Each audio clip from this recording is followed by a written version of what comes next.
Clean Energy Board meeting on Wednesday, January 14th. Let's get started with the roll call. Thank you. Alternate Director Ferrer. Here. Director Bobadilla. Lee. Present. Meadows. Here. Scazola. Here. Bristow. Here. Chair Tyson. Here. Chair Klein. Here. Director Showalter. Here. Makachuk. Present. Director Isbeltran. Director Page. Present. And participating online, we have Director Hilton. Here. Thank you. And we have a quorum present. Great. Thank you very much. All right. It looks like our next item is a public comment on items not listed on the agenda. Do we have any members of the public who wish to speak? I do not see any in the room. Do we have any online? Yes, we do. Bruce Carney. Welcome, Mr. Carney. Happy New Year. I wanted to follow up on an email that I sent to the CEO, Monica Padilla, and also to the 2025 list of directors. I'm afraid I don't know who the newest directors are, but hopefully the former director can forward my email to the new director about an upcoming event a week from tomorrow, a carbon-free Mountain View meeting, where we have a very, very special speaker on a very important topic. The speaker's name is Joshua Nuttall. He is the lead author of a Stanford University study with the intriguing title of "What Will It Take to Get to Net Zero Emissions in California?" And this is a question I've been asking myself and others for 15 years now. And he and his co-authors have done a very deep dive into technologies, into costs, into the feasibility of all of the things that need to happen to get to net zero emissions. Of particular interest to me were some of the things that he wrote about carbon dioxide removal, about renewable natural gas, which is essentially biogas, and about the really dreadful impacts of refrigerants from air conditioners, refrigerators, and heat pumps if they're not properly disposed of at end of life. And so I encourage all of you to attend this meeting. The Zoom information is in the email I sent yesterday, to share it with your sustainability staffs and with your fellow council members, and actually anyone who you think can be an ally in the fight to reach carbon neutrality as soon as we can. Thanks for the opportunity to share this with you. Thank you, Bruce. Appreciate you sharing that with us. And by the way, that meeting is the exact same time as my town's Environmental Initiatives Committee meeting. So maybe we can do a twofer. We can make watching that be part of our meeting. Do we have any other public comments? No additional comments, Chair. Thank you. In that case, well, let's move on to another topic. And I guess I'm going to hand the floor over to the Vice Chair. Thank you, Chair. Let me take over this meeting for our next item. Our next item is to adopt a resolution commending Chair Tyson on his dedicated service as Chair of the Board of Directors for 2025. I'll be relatively brief in my comments, and then I'll go to public and have some final comments from the Board of Directors itself. First, I just want to thank Chair Tyson for his leadership over the last year. This was his second term as chair for SVCE, and from a resolution standpoint, no mention of Wordle in this resolution for those of you that were here 2 years ago. But let me just point out a few of the highlights of George's accomplishments over the last year. You represented this organization very well in 2025, whether it was receiving awards on SVCE's behalf or having the pleasure to do 4 ribbon cuttings last year, which I think might be a record for this organization in a single year. But I also had the pleasure of joining George on the tour for SunZia, which is a 125 megawatts of additional wind energy that this organization will be taking and providing to our customers later this year. But I just want to say thank you for taking on the big effort of being chair, as well as taking on the effort to change the practices for the future of this agency.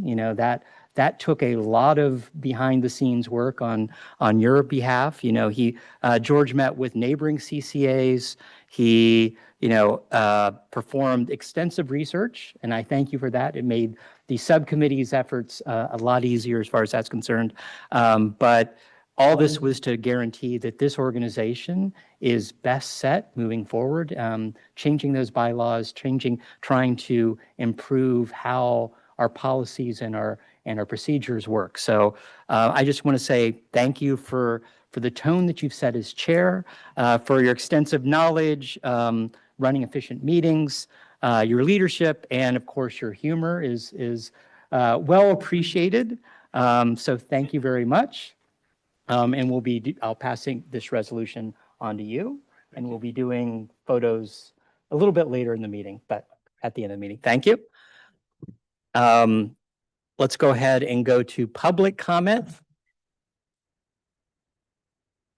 Yeah, well, yes, we can clap. Yes, thank you. Absolutely.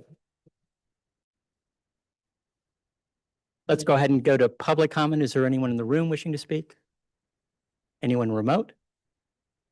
Okay, I'll close public comment and bring it back to the board for any comments that they would like. Director Martinez Beltran? Oh. Director Makachek? George, it's been great working with you for the past few years, and your leadership is commendable, and I'll be short. Thank you. Yes. Director Ristra? Thank you. I just want to thank you, George, because as an alternate, when I've attended these meetings, you've always been extremely welcoming, both inside and outside the meetings. The way you explain things, your encouragement for everybody on this committee or board of directors, but especially to the alternates, the sense that, oh, okay, you're not just showing up this one time. Welcome, come on in. Is there anything you need to know? And the encouragement to work with other people and share that knowledge. And clearly your passion for this work shows through. So thank you. You're an inspiration to me. Thank you. Director Meadows? So to my colleague up in the hills, and I admire you so much. You're smooth as butter. That's a good thing. And you're oh so informed and technically astute, and I can only aspire in my endeavors to be as graceful and super smart as you. Yes. Director Lee? Thank you so much. Oops, a little loud here. So I've met George since the days when I was on the city council, sitting on a dais, not this dais, the other ones. And so that was a good 25 odd years ago, and finally got a chance to be sitting on the same board with George. Always known that he's been a great leader, and certainly he has demonstrated that. And this extremely highly compensated positions where when he got covered was paying. So I would say thank you for all your awesome work, and it's truly a pleasure for the last 2 years. Thank you. Thank you. Director Scazola? Thank you. And you were my first chair of this, and so you'll always have a special place in my heart because of that. But not only did you do such a great job that first year that I was on the board, you came back for a second, and so I am doubly as grateful. And I won't say you will be missed. I know you're going to be highly active still with SVCE, but you've earned that plaque, that in spades. And I learned a lot from you personally, just watching you and how you conduct the meeting. So I thank you for that. And that's it. Thank you. Anyone else? Oh, Director Martinez Beltran? Yeah. Well, I didn't want to take everyone's time, but since I will say thank you. Thank you, George. I think I agree. I don't know who said it, but you do have great grace as a chair. I think you're also very patient and willing to hear. And it's important that we hear the dialogue from all of our different members and their cities and their interests. And that's something I really appreciate that you've brought with your leadership. So I'm sure we'll be seeing you all the time. Thank you. Thank you. I'll now entertain a motion. Who's first up? Director Showalter? So moved. Thank you. Second. a fight. I'll let staff figure out whether or not it was. Yes. And before we get to let's go ahead and do the vote. Thank you. Director Mills, Ooh, yes. Director Hilton, Aye. Scozola, Aye. Martinez Beltran, Aye. Barbarillo, Aye. Bristow, Aye. Page, Aye. Lee, Heck, yes. Showalter, Yes. Vice Chair Klein, Aye. Bruin, Aye. Tyson, Yes. Makachek. Aye. Unanimous. Thank you. And before we move on, and I'll pass it back, Chair Tyson, would you have any final words? Well, I guess I do, and I don't think anybody needs any long speech from me. I'm suitably embarrassed, and so if that was your goal, you accomplished it in spades. So thank you very much. You know, my start in clean energy was a rocky one. My master's thesis as a chemical engineer was a solar energy storage project, and it never went anywhere. My first industrial project was a high performance new battery, and it was so fragile and explosives, it never went anywhere. After that, I worked on a fuel cell, and guess what? It never went anywhere. And so it is so exciting for me to actually go to and see these things in real life, to go to Yellow Pine, west of Las Vegas, and see this giant array of solar panels and batteries. And they tell you, oh, don't walk around this place. Then you notice all the employees are wearing rattlesnake boots, whatever those are, but I can guess. And so that's a real thing. We went to Ormat, the first geothermal facility in California in 30 years. And we were a part in making that happen. You know, when Silicon Valley Clean Energy got started, of course, it was acquiring clean energy that already existed. But we got rolling on building new things. And then just like the one that was mentioned, SunZia, if you wonder, how do you get 104 meter long, not paddle,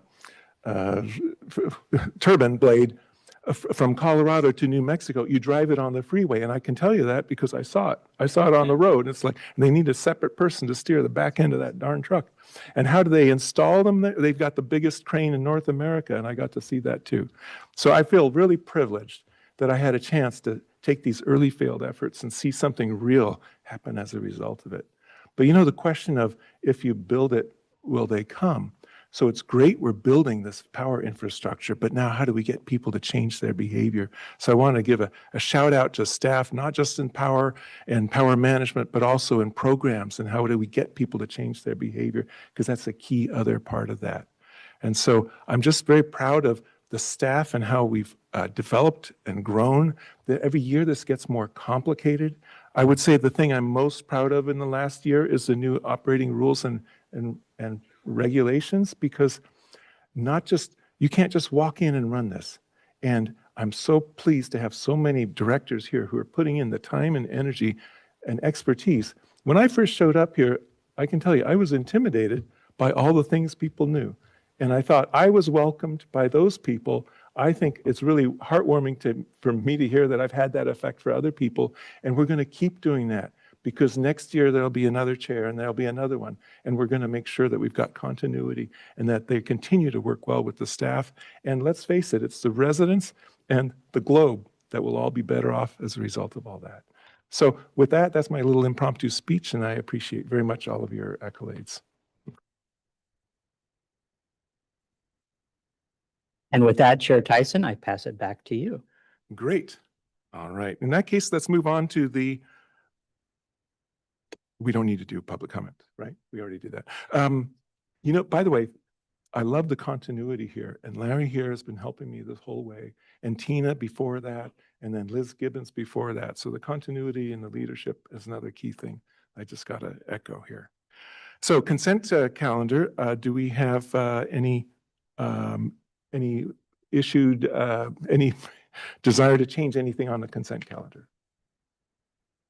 I do not see anything up here. Do we have any public on items, a comment on items on the consent calendar? I do not see any in the room or online. And so I'll bring it back to the directors. And do we have any a motion? I'll make a motion to approve the consent calendar. Second. Okay, very good. Let's go ahead and before we say that, again, we have a lot of items under the consent and some of them are very technical, but we've all had a chance to review them and make sure that they're appropriate in our discussions with our CEO, Monica. So with that, let's go ahead with the vote. Thank you. Vice Chair Klein? Yes. Director Showalter? Yes. Barbadillo? Yes. Makachuk? Aye. Aye. Chair Tyson? Yes. Director Page? Aye. Martinez Beltran? Aye. Risto? Aye. Scozola? Aye. Fruin? Aye. Lee? Hilton? Aye. Thank you. That motion carries unanimously. Great, thank you. All right, let's move on to the regular calendar and we start off with item number 2, the CEO report. Good evening, Chair and Directors. I'm going to keep my CEO report very brief. But certainly if there's any questions that you have, anything in the CEO report, because it is a very lengthy CEO report, I'm happy to answer those questions. I also did, excuse me, want to note that, and this is not something that typically I get to talk about, but we do have a new board member on our board. And so for those of you who already know him, Chuck Page from Saratoga has joined our board, and former Director Tina Malaya will be our alternate as well. So in terms of updates I want to provide for the CEO report. So last month, we held, every quarter, staff holds a quarterly in-person days. We call them our Cupid days, where all of staff comes together to work on projects, collaborate, learn something, have fun, and just basically do what employees do. They work together. In December, we decided to have a banquet to recognize staff for their accomplishments. And we also had a workshop where many of you attended as a study session for the board. I do want to recognize that at that event, we recognized several employees for their contributions to SVCE, and all of our employees stand out. They're all superstars, but these employees were nominated by their peers and then selected to receive awards. SVCE is driven by employees, and we have a very strong culture. Since probably the last 5 years, we operate under what we call core values. And those values include effectiveness, continuous learning, collaboration, stakeholder service. And those are things that we ensure that when we hire people that they represent or that they can reflect those core values, and then we support them throughout their development to make sure they continue to build on that. I just want to recognize the employees that were recognized that night, including Marlene Lopez for effectiveness, Jessica Cornejo for continuous learning, Sitlali Sandoval for collaboration, Colleen McAmey for stakeholder service internally, Peyton Parks for stakeholder service external, and then a superstar award to Leanna for her contributions. So with that, that concludes my CEO report, unless anybody has questions of what was actually in the report. Yep. All right. Thank you.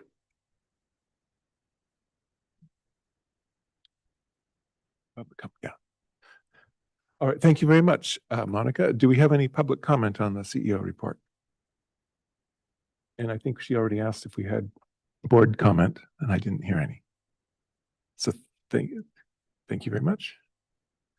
With that, we're going to move on to item number 3, which is elect the Silicon Valley Clean Energy Board officers. And for that, I'm going to hand this over to Larry as the chair of the nominating committee. Thank you very much. So the nominating committee, and this is partially what the chair had done previously, is last year we kind of set up the concept of a nominating committee and trying to look at kind of long-term operation. You know, this is a very technical board, so you know, the concept of chair, vice chair, and especially the executive committee is a important group at the end of the day. And so the nominating committee, as we were talking about, is the vice chair. And in this year, I just want to thank Director Scozola and Director Showalter for joining that subcommittee.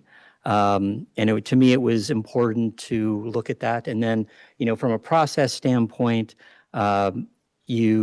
we went through this in the fall, taking nominations from the board who would want to be chair, vice chair, and on the executive committee. And ultimately, you see in your packet that we had 6 people that put in their applications for the executive committee. We had 2 for vice chair and only myself for chair. So we came up with the list that you had here. Now, from a committee standpoint or from this meeting standpoint, and I think I'll be passing it back to the chair to run the next steps as far as voting and all that. But so we ended up with 6 on the executive committee. We ended up with myself as the slate of chair, and then Director Meadows as vice chair. And you see from the committee the 6 that put in. And so it made it a little bit easier this year than it did last year, as far as who was nominated from an executive committee standpoint. But ultimately, we had 2 great candidates for vice chair. So that was the only, let's say, longer discussion that we had, since it was 1 chair and 6 executive committee members. But, we had Director Martinez Beltran and Director Meadows, and we ultimately decided that Director Meadows for 2026 was our best choice. But it's good to have the wealth of people that, for one thing, from an executive committee standpoint, had been with this organization for multiple years, or understand the issues of running this agency. I think is critical. And then having 2 great options as far as vice chair is concerned, and I think and of course, being vice chair, moving into the chair position, to me was hopefully the right thing, helping out the chair for this past year. So that's a quick summary of the subcommittee. I'll leave it up to Director Scazola and Director Showalter if they have any additions as far as they want to say.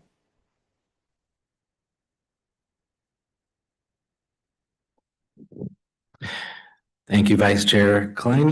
Yeah, so it's always difficult, and especially, I've been here 3 years on the board now, and, as you get to know each other, you learn a lot of things. And for me personally, I start to make actual friendships. And so it makes it extra difficult when everyone is well qualified on this board.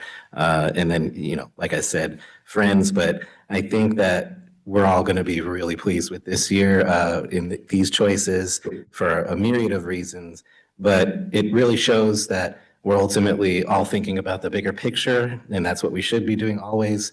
It's not about us, and we ultimately, can I say ultimately a few more times before I stop talking here? But what am I actually saying? I'm saying that that any one of us can serve, and this is such a pleasure. And not every organization even has anyone volunteering for these leadership positions. So we're really kind of unique in that way. So, and I think that also speaks to this organization. So I'm going to stop while I'm maybe slightly behind. Bye.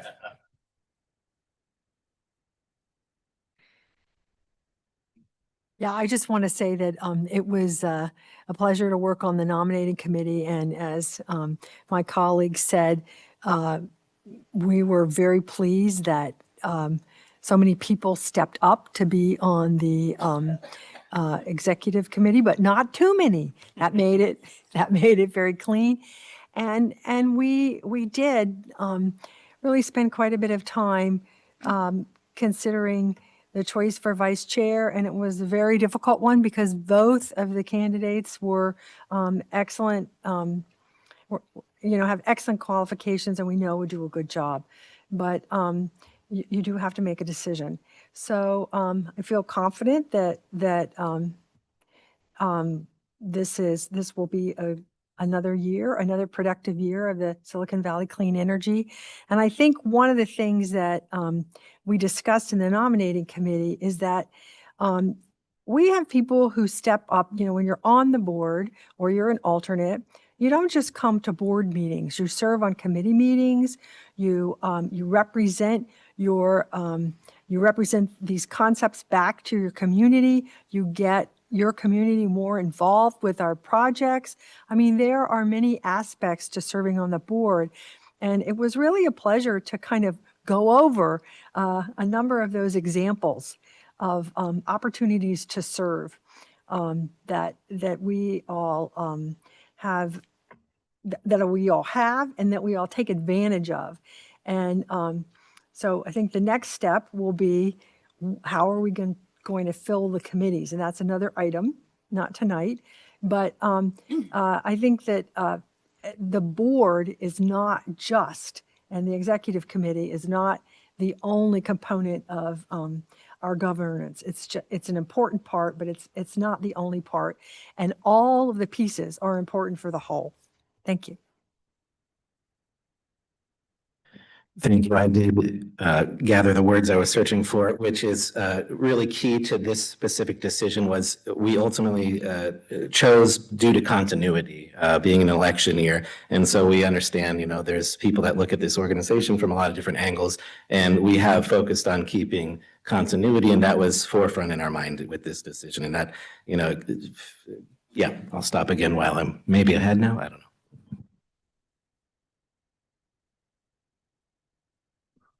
All right, I think we're going to play this a little bit by ear. What I'm picturing we'll do is I will ask for a motion for the chair, and Nominations. I will ask for nominations for the chair.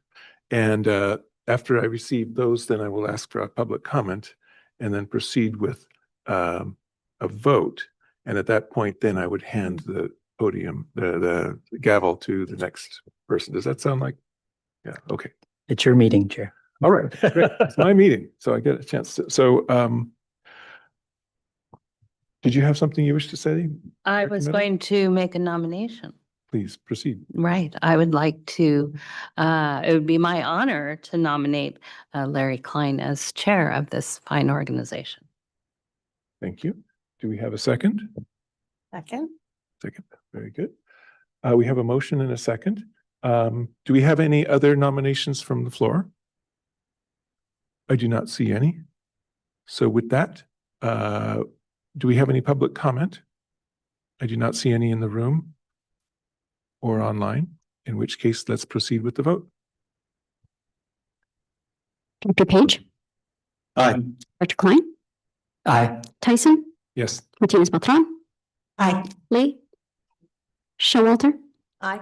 Meadows, Aye. Fruin, Aye. Bristow, Aye. Barbadillo. Aye. Thank you. Scozola, Aye. Markachuk, Aye. Hilton.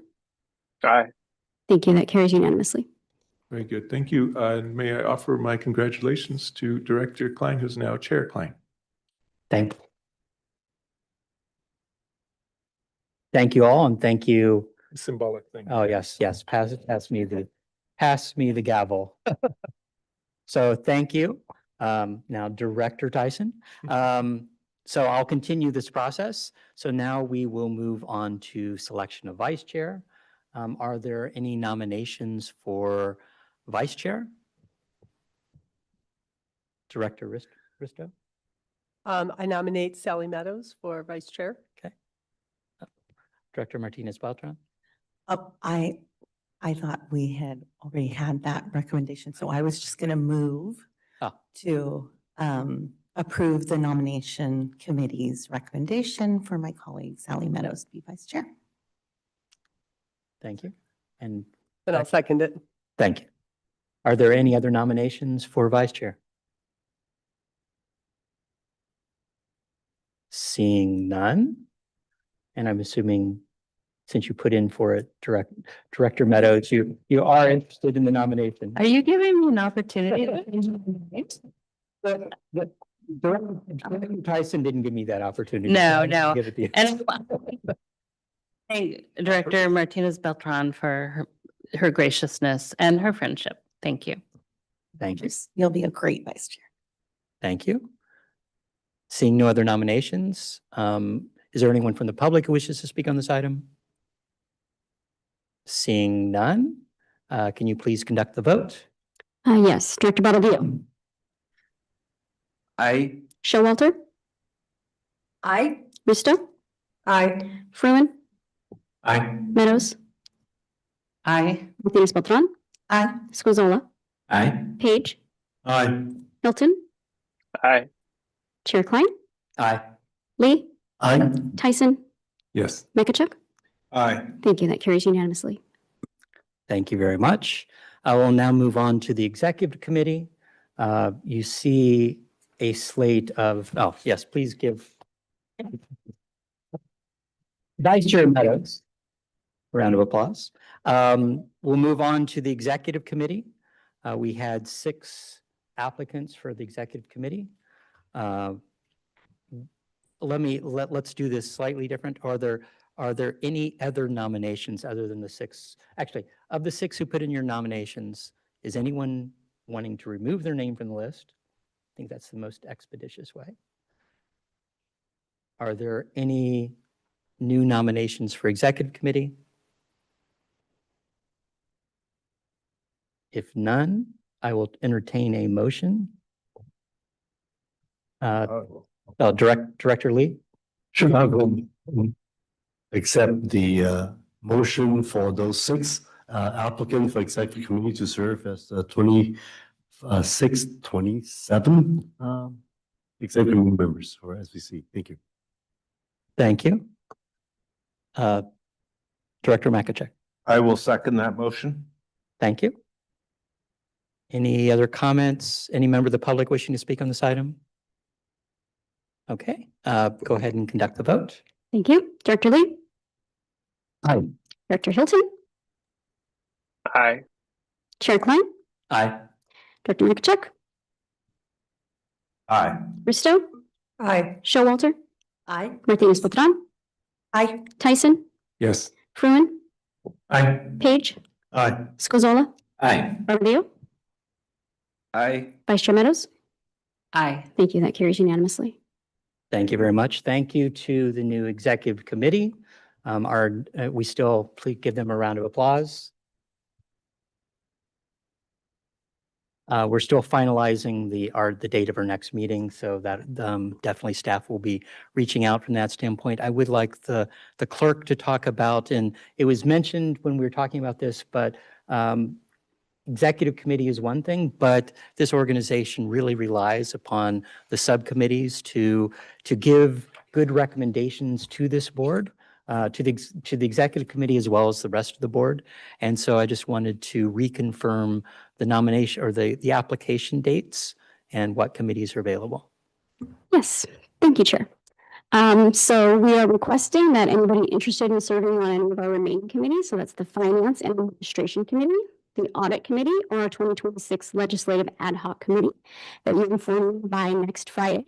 Thank you to those who I've heard from, and I think I sent something out before the holidays, so that seems like forever ago, so I'll be sending a reminder out, and for those who just joined us as well, you'll have that information. And those appointments will be made next month. Thank you very much.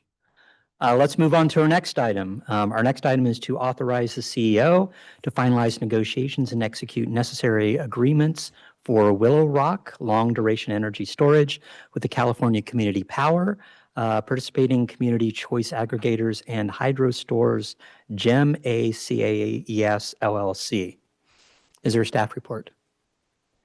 Zach? Welcome. Good evening, directors. My name is Zach Liskey, Deputy Director of Power Resources. We can go ahead and go to the next slide.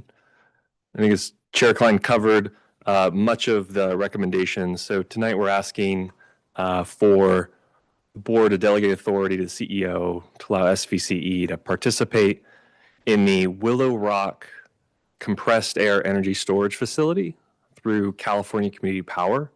There's 2 agreements we're asking for authority on is a project participation share agreement and a buyer liability pass-through agreement.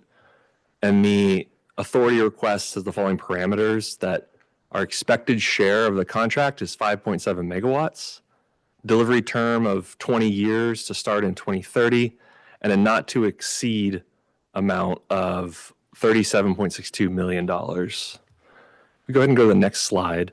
Talk a little bit about California Community Power, CC Power. So what is it? It's a joint agency made up of 9 CCAs representing much of the Bay Area and coastal California.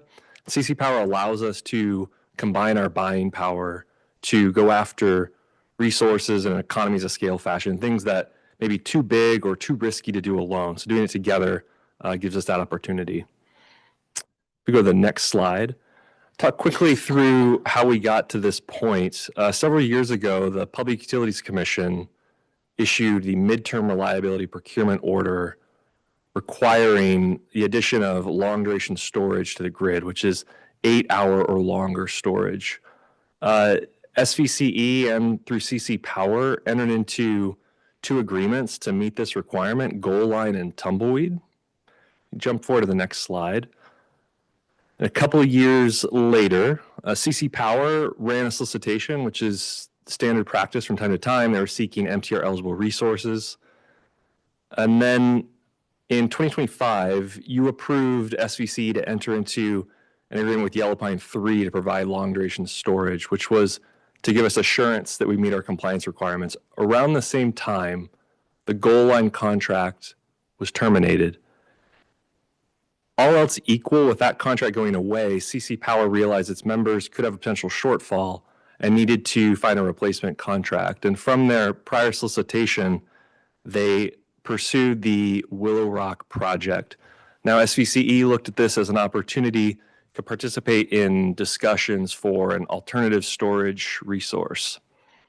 If we go to the next slide, talk a little bit about the key terms of Willow Rock. So it's a 500 megawatt advanced compressed air energy storage facility. It's located in Kern County, around where SVC has several other projects. CC Power is looking to contract for about 10% of the overall facility, and our share would be about 1% of the overall facility. The agreement we'd be entering is a fixed price contract, 20-year term, and start delivering in 2030. And the products we'd be receiving are capacity attributes and the benefit of the energy arbitrage effect of storage resources. The final note here is, with this type of storage, compressed air relative to lithium ions, lithium ion has a round trip efficiency between, say, 80 to 85%, and that will degrade over time, just like batteries in cell phones, anything. Compressed air is a little bit different. It does not have the same degradation curve, but it has a lower starting point in terms of efficiency. And so this is an opportunity for us to see what does that actually look like in reality. Go to the next slide. Back one more. Thank you. So talk a little bit about how does this project really work. There's a few steps. The first being there's grid power gets pulled in and used to run an air compressor. When air is compressed, heat is generated in that process. That heat is stored in a thermal management system, and that compressed air would be pumped underground into a cavern about 2,000 feet deep into bedrock. That cavern is planned to be newly constructed. There's nothing there now. And it will be connected to a surface reservoir about 600 acre feet. And those two things will offset each other. So when we want to put energy back out to the grid, water is pushed back into the cavern, forces air back to the surface. The air is combined with the heat from the thermal management system, spins a turbine, just like typical thermal generation style, and electricity is sent to the grid. Go to the next slide. So this is where the project's located on a map, which is an overlay of our existing contracted resources. Go to the next slide. Looking at some of the benefits that this project will provide to SVC's portfolio, has energy arbitrage value, so the charging in the lowest price hours of the day and discharging in the highest price hours of the day. It will provide grid reliability benefits. It will reduce greenhouse gas emissions, and it is eligible for the midterm reliability procurement order. Go to the next slide. Very brief illustrative example of how arbitrage works. The theory being, in the 4 lowest price hours of the day, you'd want to charge your battery or storage resource, you're paying to do that. And then the 4 highest price hours of the day, you send that power back to the grid and you get paid to do that. The net benefit there being the arbitrage, and that would be a revenue we would be receiving. Go to the next slide. This is a look at our current storage portfolio. It is all lithium ion, and we have about 500 megawatts of storage in different hour duration sizes. Go to the next slide. This is some of the qualitative aspects of Willow Rock. Looks very good on paper, has a lot of the things we like to see. The only item of caution here is the financing for this project. It is supported by a loan guarantee from the Department of Energy, which there's no current concern with the viability there, but as we know, circumstances can change. We go to the next slide. Looking at some of the SVCE specific PPA project selection policy criteria, this project supports very well across the board. It is a great tech diversification opportunity, and really key is this would allow us to participate in emerging technologies at a size that we may not be able to do this if we try to do it ourselves. We'll go to the next slide and then continue to look at the other aspects of our PPA project selection policy and support there. Go ahead and move to the next slide. So the contracting method, there's 2 different legs to this. The first being a RA and TB4 agreement. So this is resource adequacy and top-bottom 4 agreement. This is the agreement between CC Power, the organization we're a member of. They would sign this agreement along with the counterparty. Then beneath that is a project participation share agreement, which is an agreement between CC Power and the participating member CCAs. And that agreement will outline how do we administer the contract, how do we share in the costs and benefits. And then the final agreement is the buyer liability pass-through agreement, which essentially if one of the CCAs that participates, if in the future they drop out for some reason, the other CCAs participating have a obligation to step up to 125%, so 25% more than their original share. We go to the next slide. These are the CCAs participating. There's 6 of us. So SVCE along with 5 others. Our share, our expected share is 5.7 megawatts. We're asking for authority up to 7.125 megawatts to cover that contingency. Go to the next slide. In terms of process, we're reviewing that here tonight, seeking your approval. In a couple of weeks, the CC Power board will also be taking this up for review and approval. And then over the next several months, if everything is moving along, all of the participating CCAs that will get approval from their governing bodies, all agreements will be executed and should be wrapped up in the springtime. Go to the next slide. I'll end with this, that what we have here is an opportunity. This is a resource that SVC does not necessarily need it in our portfolio, but we see it as a strategic opportunity to invest in emerging technologies, see what else is out there other than lithium ion. And we think doing it through CC Power is a great opportunity to do so. And the next slide is the repeat of the recommendation. And that's all I have. Thank you. Thank you very much. Are there any questions of staff? Director Martinez Beltran. Thank you, Chair. Thank you for the presentation. I wanted to ask on page 16 of the presentation where you talked about there's a authority to cover up to the contingency of 7.125. Can we go above that if there was room for that?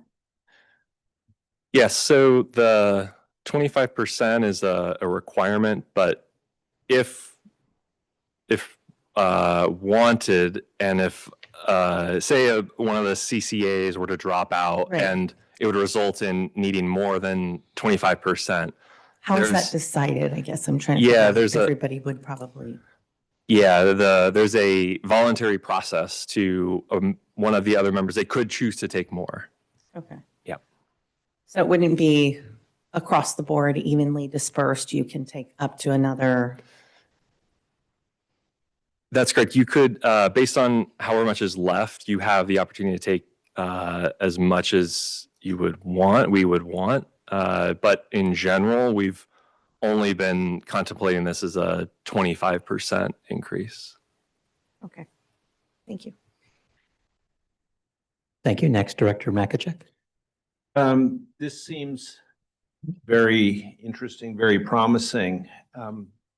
What's the largest scale that this type of storage has had? Like, is this, and what can it scale to in other locations? And I may have some follow-on questions. Sure. Yes, Director Makachek. Yeah, so to your first question, so the developer of this project, Hydrostore, is a Canadian developer. They have several smaller projects in Canada. They're working on a 100 megawatt size project in Australia. It's in late stage development. This would be their largest project to date at 500 megawatts, and their first in the United States in California. So you're saying they've already had proof of concept at a smaller scale, and they're going to scale it up on this one, and then they'll scale it up even more? That's correct. In Australia? The Australia project will be smaller than this project. Oh, okay. Yep. What are the risks in this? Yeah, the risk with this project, technology is, a small scale has proven to work, but will it work on a larger scale at this size?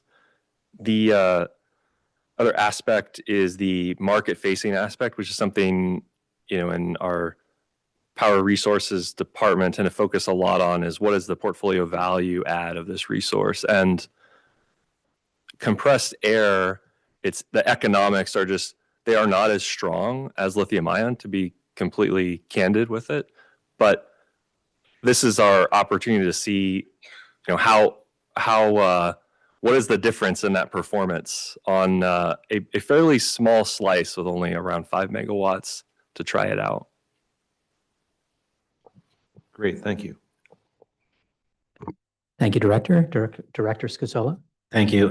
So understanding that this is really great for diversifying the energy portfolio, it does sound like there are not too many examples of this globally. So my first question is, how many of these projects, regardless of their size, are there right now? Yeah, there's two projects, I believe two projects operating in Canada, and the one in Australia in development. So this would be the fourth of this style.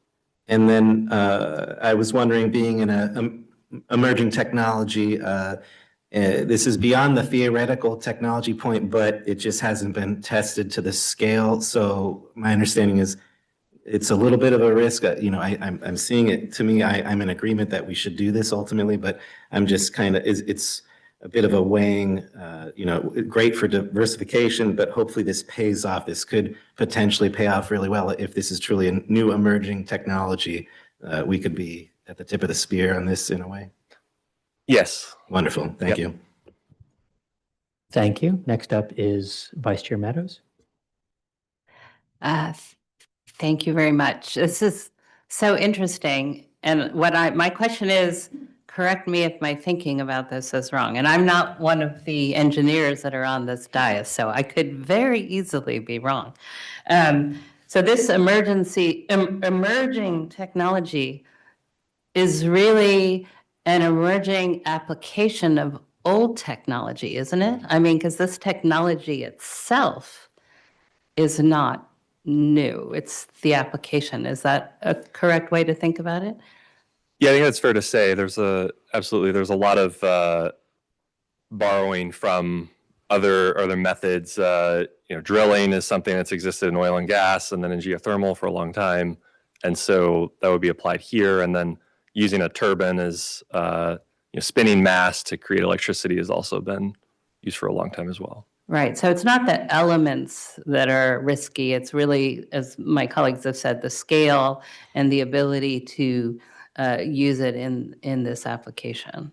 So I don't know why I find that so intriguing, but an emerging technology that is really old technology is kind of, I mean, maybe there's other existing technologies that can be utilized in creative manners as well, but that's neither here nor there. But thank you. Thank you. Director Lee. I think it's very exciting to diversify it into this use. The amount, I would just say 5.7 is very low. Then you're asking for 7.1, I would say, if there's any possibility that we could actually get a bigger share of this, for whatever reason, I think that would be great. And if it comes to that, then Monica, you could come to us to ask for more authority. Correct, right? And my last request is to make sure that former Chair Tyson goes nowhere near it based on this prior history about the project. But other than that, thank you. Thank you, Director Lee. And we'll now go to Director Tyson. Sign me up. Not everything fails. Yeah, you know, actually, I raised my hand before Director Vice Chair Meadows spoke because from my perspective, the efficiency of compressing air is old hat. The efficiency of taking compressed high pressure and driving power from that, also old hat. So what I like about it is you're pulling together. If I were to say, what is the risk here? It's, are you going to drill and create this intact leak-proof underground cavern? And I don't know anything about that. And that is the key to make this work. But other than that, I would say it's got those elements of it not degrading over time. As long as it's not a corrosive environment, your efficiency is going to be established. You're probably not going to improve much over time. But where it is, it establishes a new thing for us. And I just like that diversification. Thank you, Director. Director Showalter. I like the diversification too, but I always, when there's anything related to drilling and mining, there's a possibility that there's going to be an accident or something will go wrong. And I do see that there's a buyer liability pass-through agreement. So I just want to confirm that we are not taking on any liability with this for if something goes wrong. Our liability is simply the funding we would put in. Is that correct? That's correct. Thank you. Thank you. And I'll just pile in a little bit. I do think diversification is really critical. You know, lithium ion has proven. That being said, the degradation, and we still are in a questionable area on long-term degradation of large power cells and how the replacement's going to go and how much can actually be reused is critical. So I really appreciate, you know, this isn't a large amount at the end of the day. I do think that diversification is really critical. One of the things I forgot to ask, when this is being constructed, where is the plan for the dirt to go? You know, I'm not entirely certain. I just wondered, because when we're doing anything here in the Bay Area, that becomes a very big question of how that can be reused. And, you know, it's slightly different in the Central Valley, but I appreciate that. I see no other questions from directors. We'll go ahead and open it up to the public. Any member of the public who wishes to speak on this item? I see none in the room. Anyone remote? Yes, Chair online, we have Leslie Austin. Whenever you're ready, Leslie. Yes, thank you so much. Good evening, Chair Klein and directors.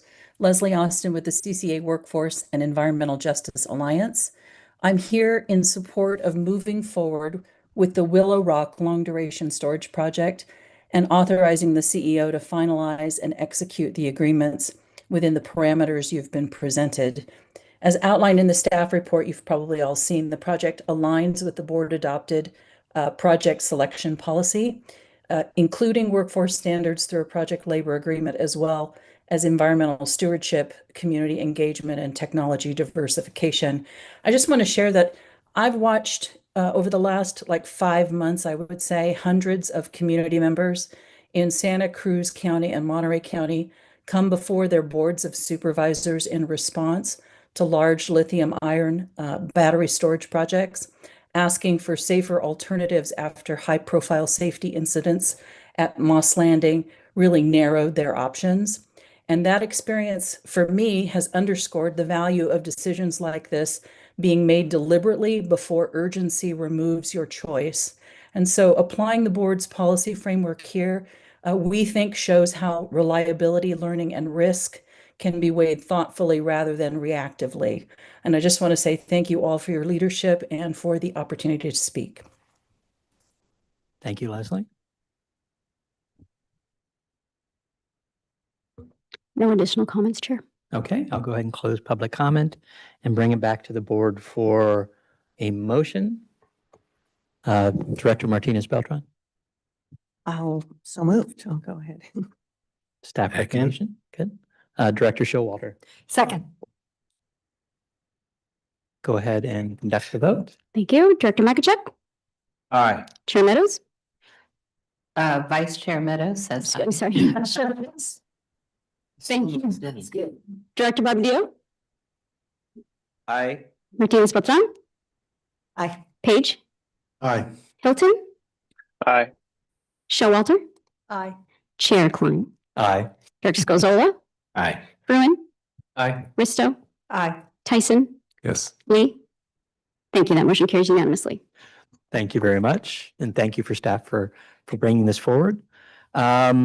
Next up is the next item is adopt a resolution to establish an EV rate pilot program. And we have two staff members, Peter and Rebecca.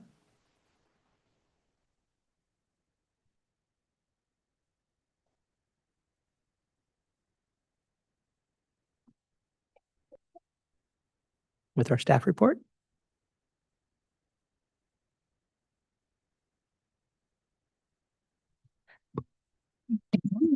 Say, Chair.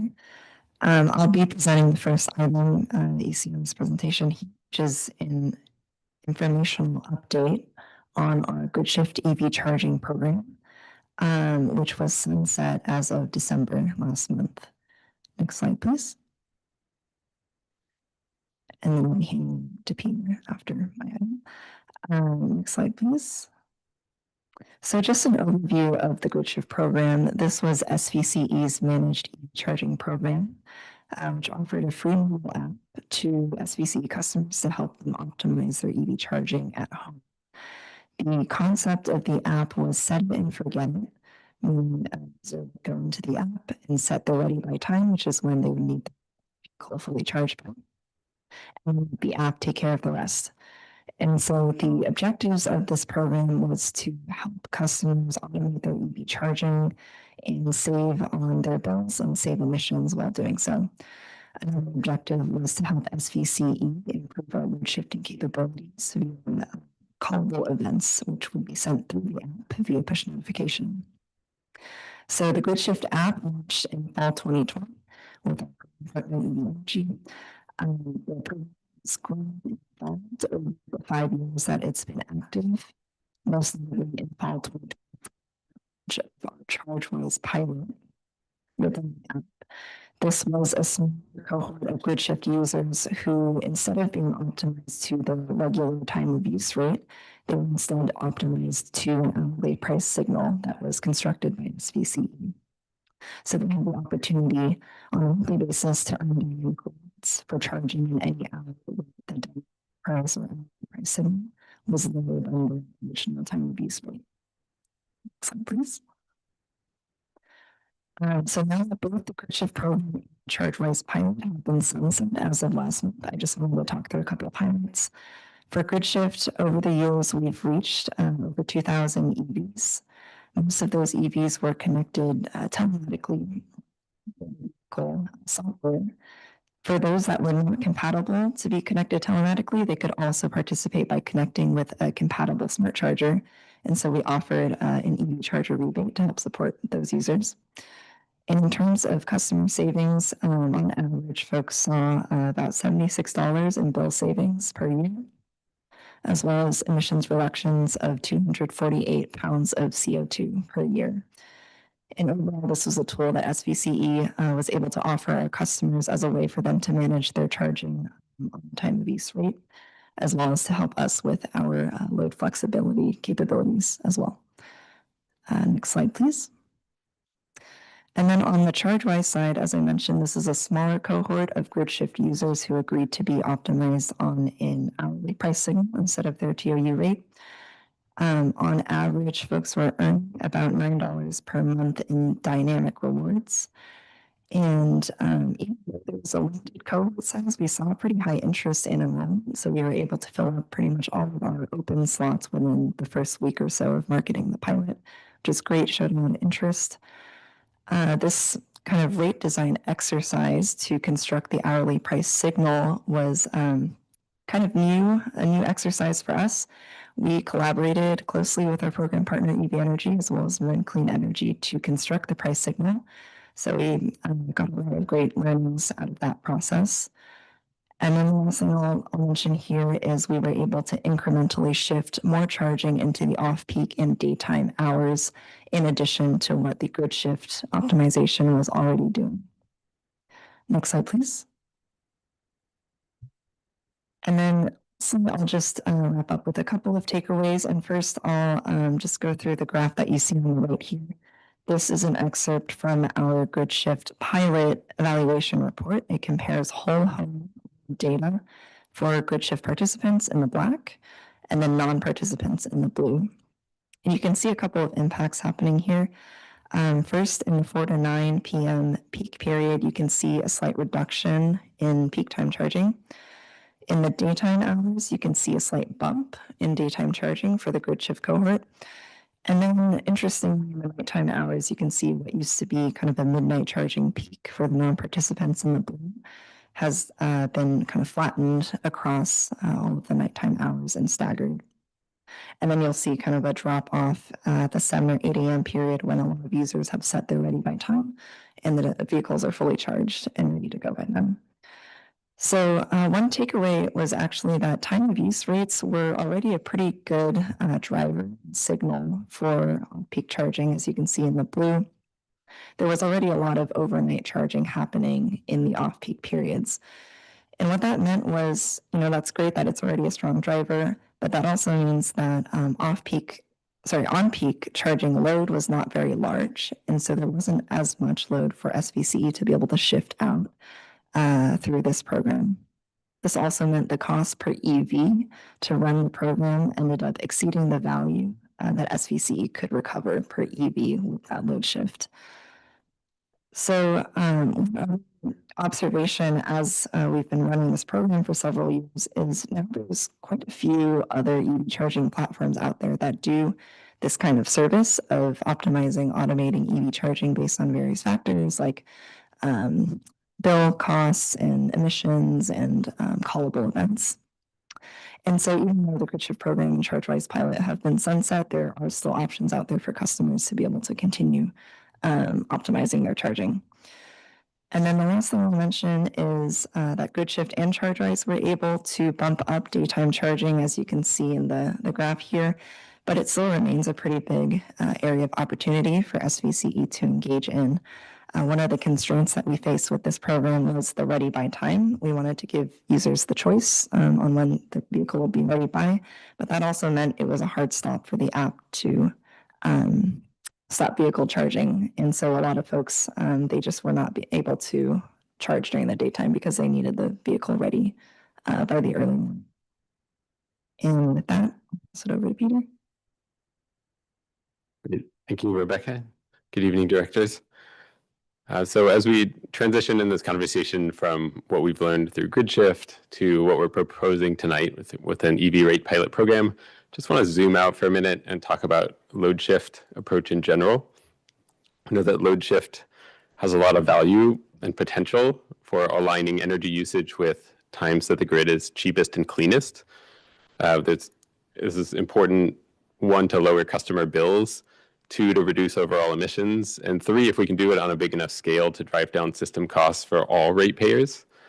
And so this is a really important thing that SVCE pursues in a couple of different ways, but we really have 2 kind of parallel approaches to load shifting. The first is automation, which Rebecca just spoke to, and the second, Director Tyson named earlier, which is behavior change. And so automation, we can do a lot of really interesting, exciting things, and we're exploring that through ChargeWise and other efforts. but there can be limitations, right? So one of the learnings from grid shift was that the significant EV charging load shift opportunity now that people have moved out of peak charging is to shift overnight to daytime when emissions are lower. But we can't do that if people are unplugging their EVs. So the opportunity for us is to try to work on the behavior side of it. We've found that rates, especially time of use rates, which is like a daily fixed schedule, has been one of the most effective tools to affect behavior change, to incentivize behavior change with customers. But the current time of use rate structure for EV owners doesn't incentivize charging daytime versus charging overnight. So the current behavior is to plug in the evening.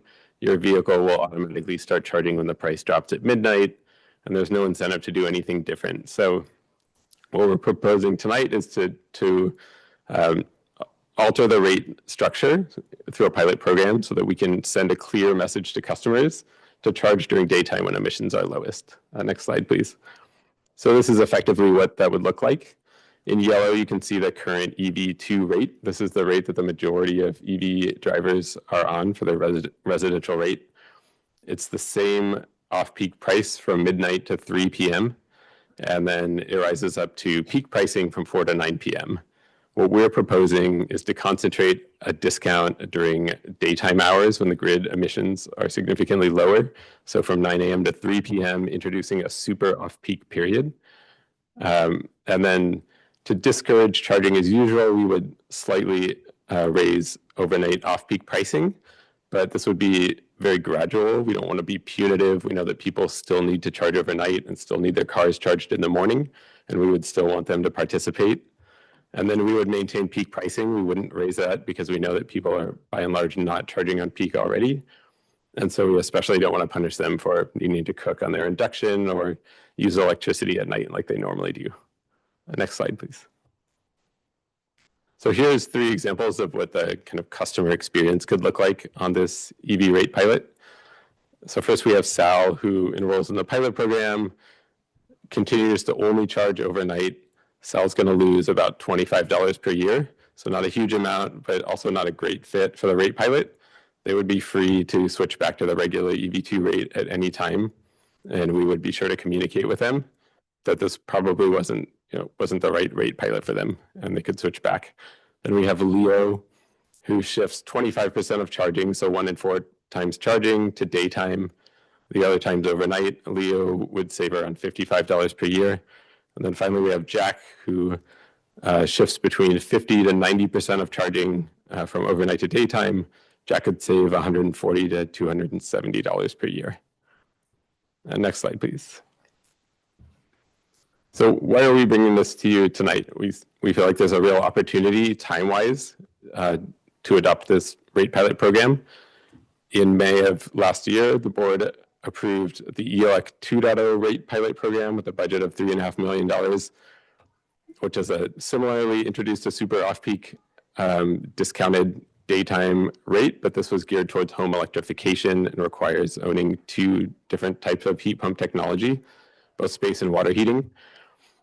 By introducing the EV rate pilot now, while we're working on the billing and system administrative setup of this home electrification rate pilot, we can really take advantage of all of that same setup so that we minimize additional administrative costs. And so most of the proposed $1.5 million budget could go directly towards customer discounts. And to touch on kind of the key learning objectives of why we want to do this, there's a lot that we can learn about how much charging can actually be shifted to daytime. We've done some surveys of residential customers that suggest a fair amount of them are home during the day, at least 3 or 4 days per week. But can we materialize that into daytime charging? Do other home loads get shifted because of this incentive? What price signal really motivates people to change behavior? What level do we realize on the supply side through this load shift? And ultimately, all of this kind of builds up to a larger learning, which is how can we design future rates to be scalable, clear, and really effective with customers? Next slide.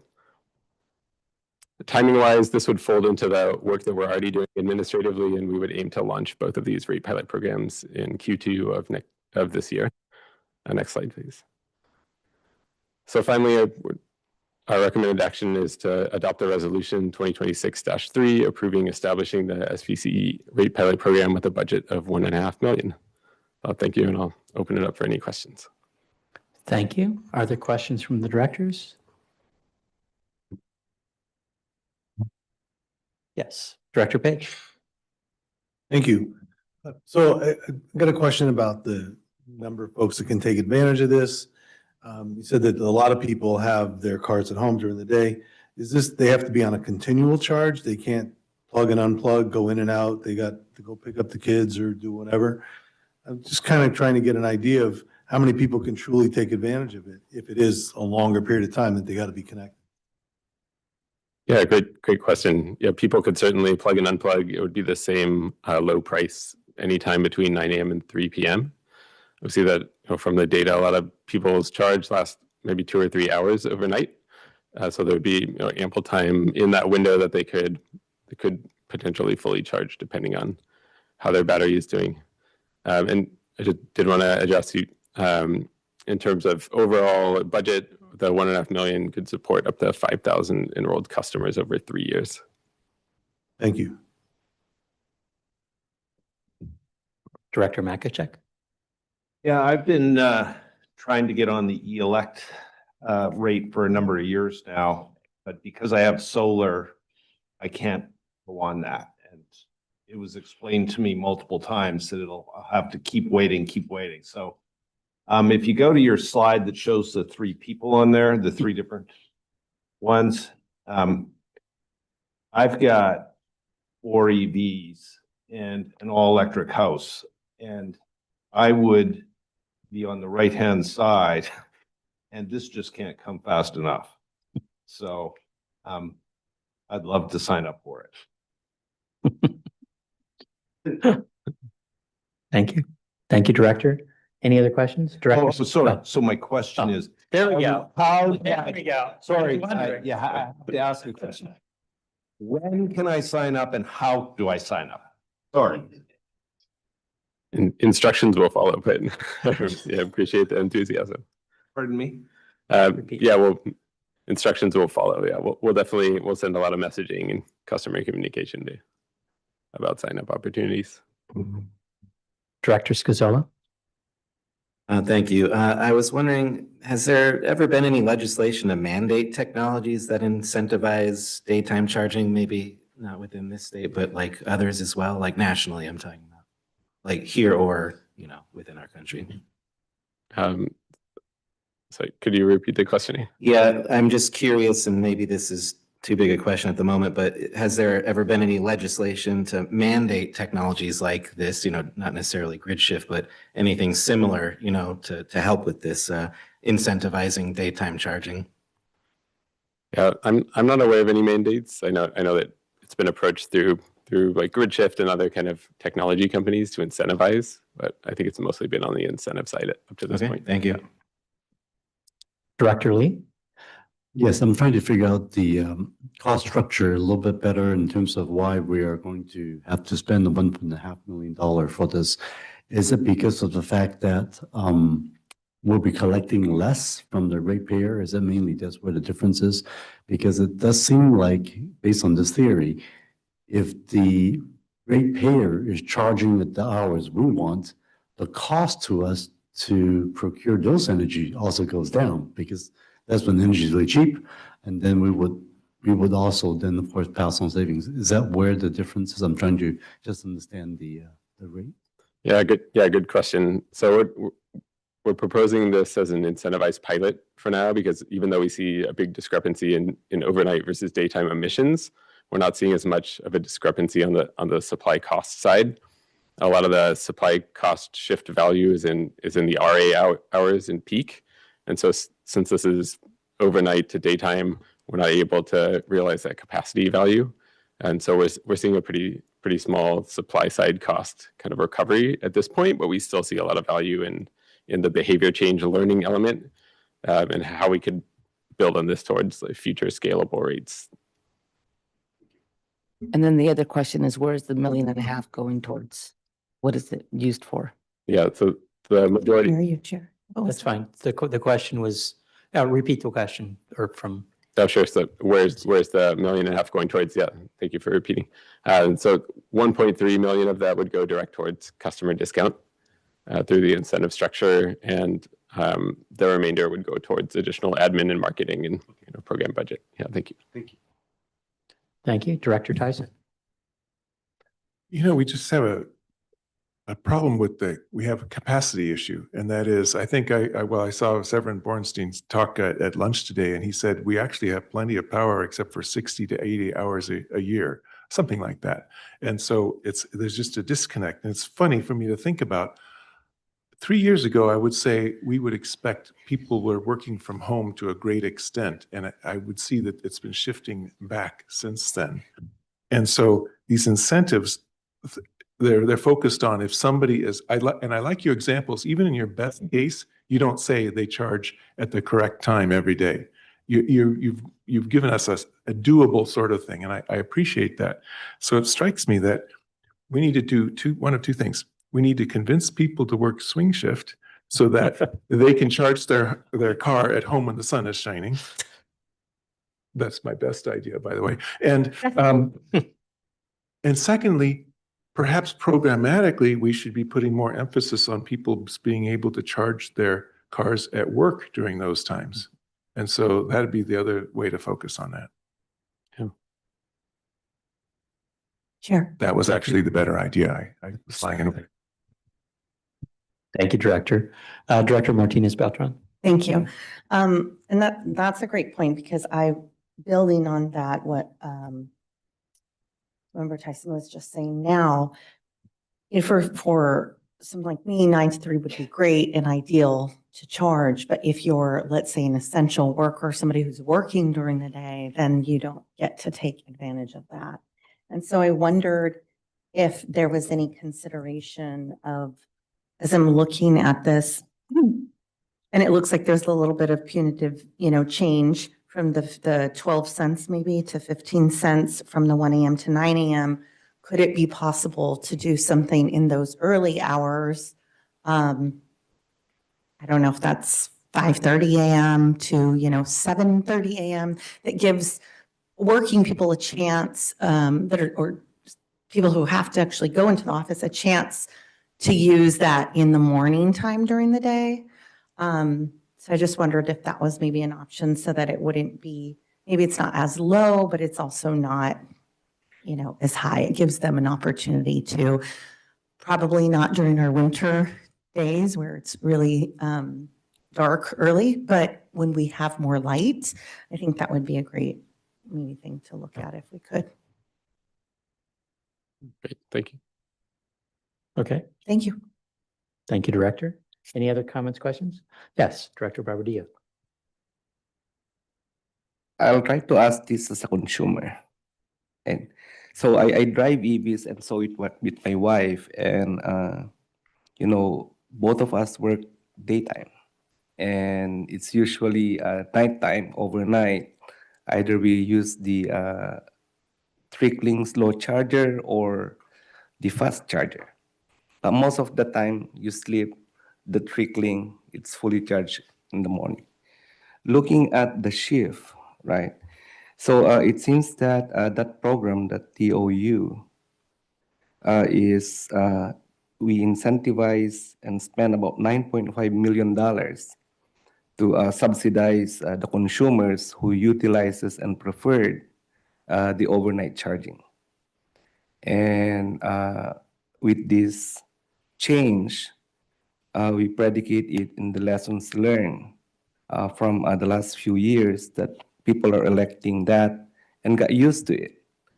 And what we're asking today is 1.5 million to shift the hours and seems to exchange it from an overnight to a daytime, and call that an off-peak hours, 9 to 3 p.m.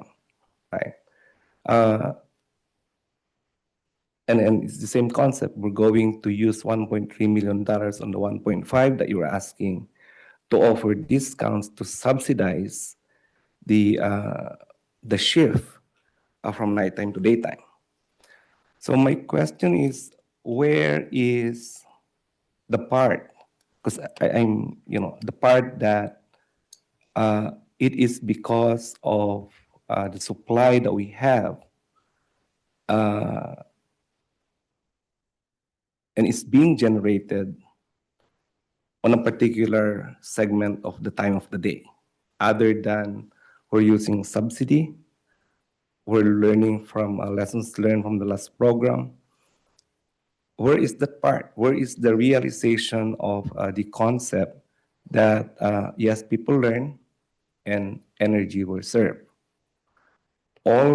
Maybe I'm wrong. What I'm hearing now is, these few years and this shift is based on subsidy, and it's based on the habit that was formed because of this. But I'm less hearing the point where there was a effective decarbonization for those trial periods. I'll call the trial periods, and the effect of the few years that we've offered this on renewable energy. So where in the point of this agenda would suggest that, hey, our policies are working, people are learning, and the renewable energy are being utilized to the fullest.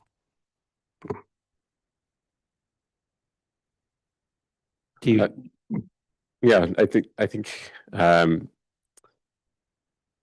what we've seen that's worked is the shift from peak to overnight in terms of people responding to that signal.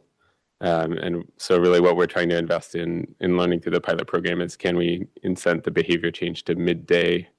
Because we see the California grid overall having significantly lower emissions during that time. Does that? Right, because most people are at work during that time, and it just makes sense that emissions are less. But it doesn't mean that electricity would be not cheaper during nighttime than daytime.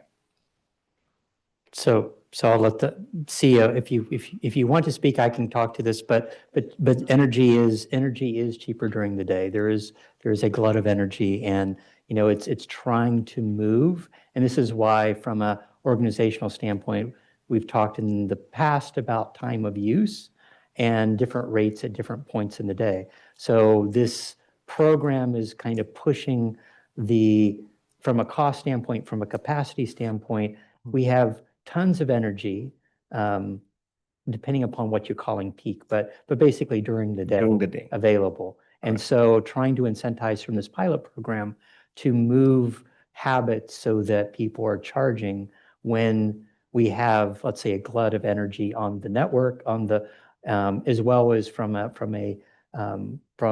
selfish standpoint, from Silicon Valley Clean Energy, we don't need, if everybody charged overnight and that continues to grow, it's a capacity need that we need to backfill.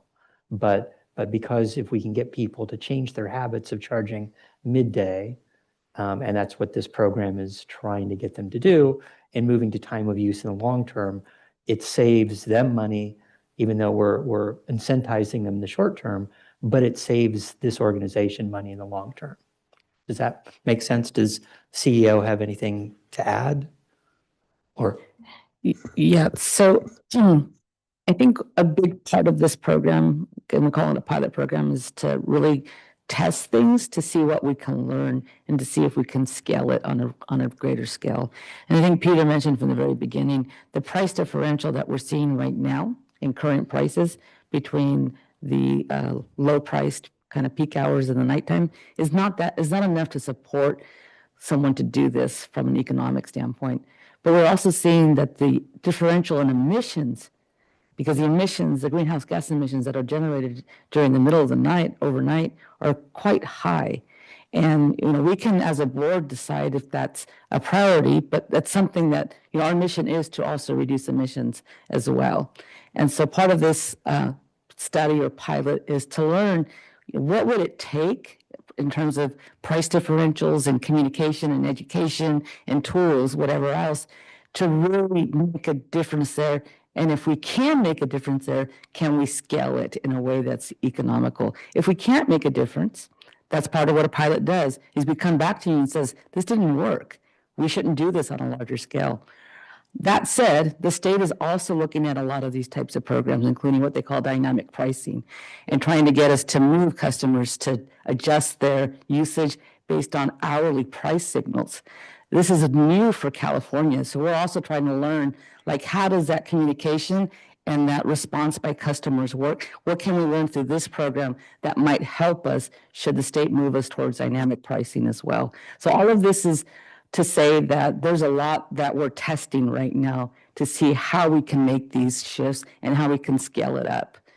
But you're right that, right now it is a subsidy in a sense because we're paying people so that we can learn as well. Right, that is my point, so we have established the fact, as Chair said, energy is cheaper by the day, right? And through the discussions, we're adjusting, we're learning because of cost. So the question is, where is the part of the consumer's actual usage fits in to the formula that we are trying to make as a policy?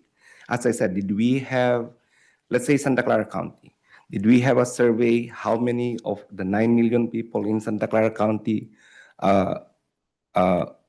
what work shift do they work on? Are they day shift, night shift?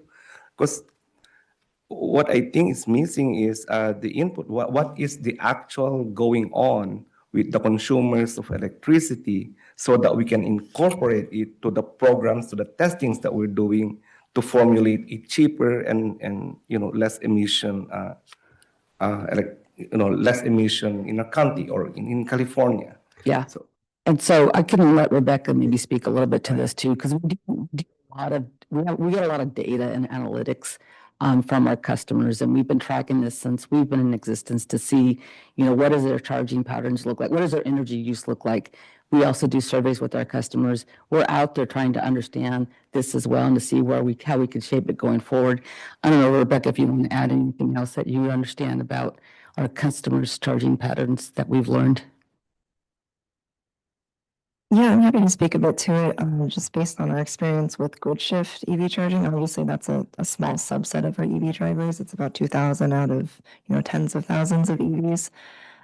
What we saw is you saw that in the impacts graph that a lot of folks are setting their ready by times to the morning, like 7 or 8 a.m., which could imply that, they need to leave for work or they need to go somewhere else.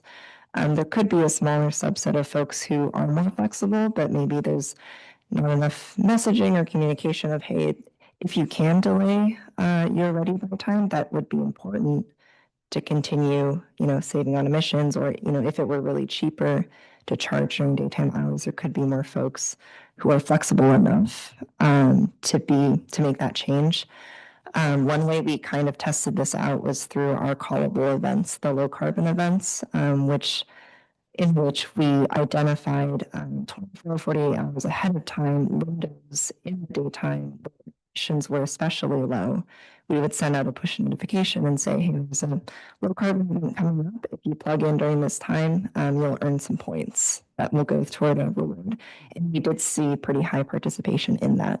Now, that's not every day. That's maybe once a week or once every 2 weeks that we're calling these events. But I think that can demonstrate that there is a kind of like a subset of EV drivers who are more flexible.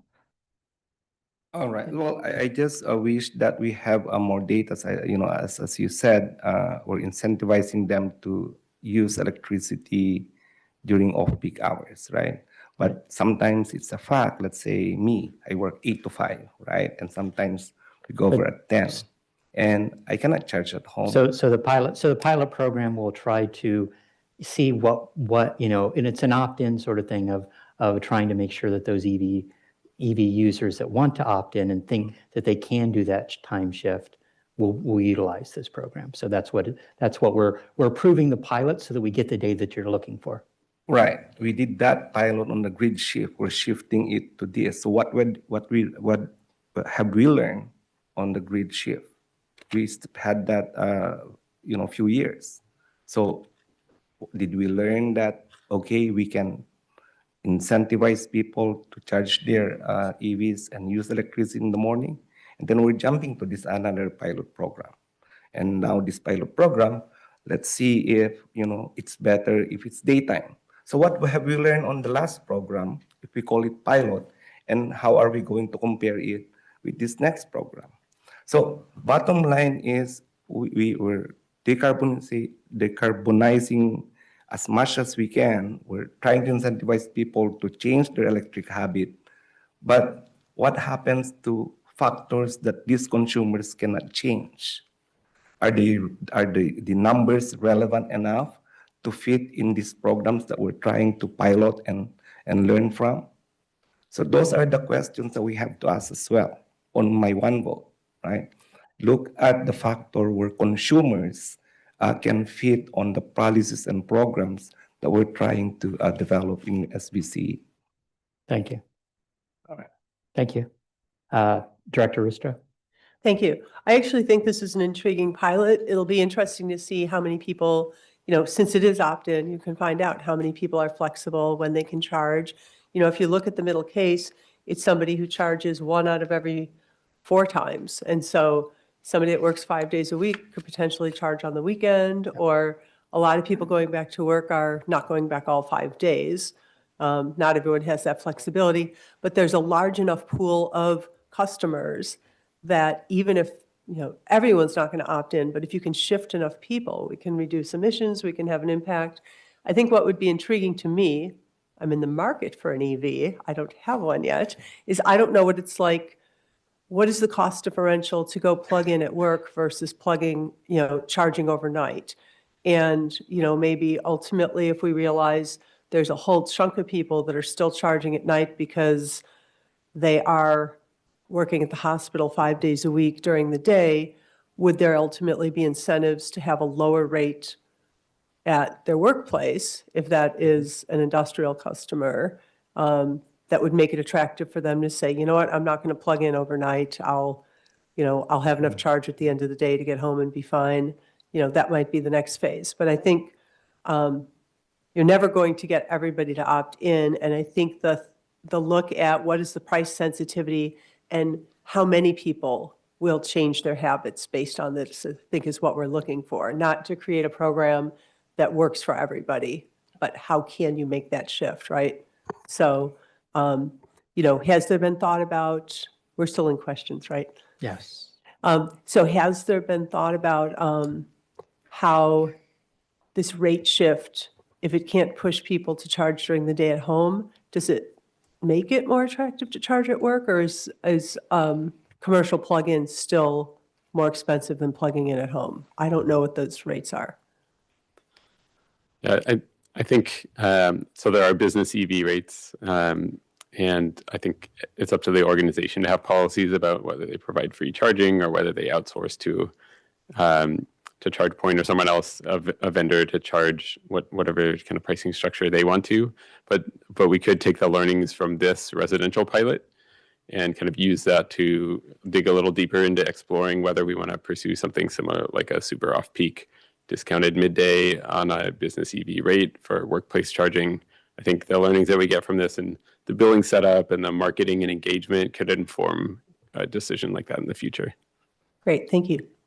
Director Lee, did you have a comment? Thank you. This is a very informative discussion of a very well thought out program.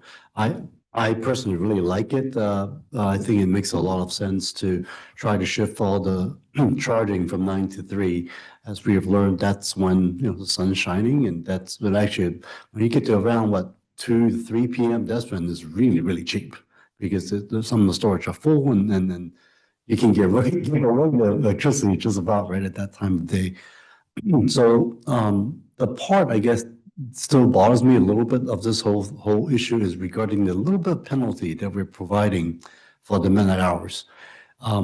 There are those who could shift it to 9 to 3, but for many that are using their electric vehicle to go to work, I felt like they will now be, it's not significantly punished, but they will be punished. So when you look at the diagram, that $25 that we pay for by that individual, maybe he really has no choice to shift when we can't. So I really like the fact that you lower the price from 9 to 3, but how much money are we really going to gain from that little extra that we're charging And then I would like to consider if the amount is really not that significant, maybe we just leave the midnight charging alone.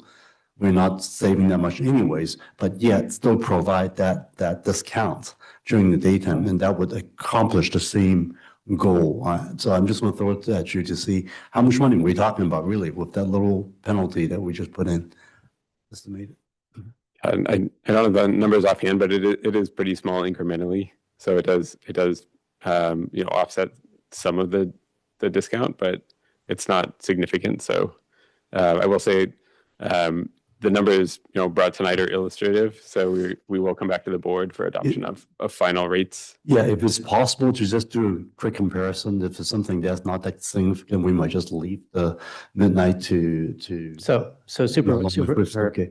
Director Lee, it does say $25 a year. So, but we're trying to incentivize from an organizational standpoint. Sure. To say, I'll sign up for the program and you just get cheaper rates if you charge during the day, as opposed to trying to really say, so it doesn't affect their operation if we don't at least have a little bit of penalty. And the penalty is minimal, but it's also trying to say, there's a reason why you're charging during the day. And it's adding a little, I understand what you're saying, but from an operational standpoint, it is here in the data, $25 on average a year if you charged overnight.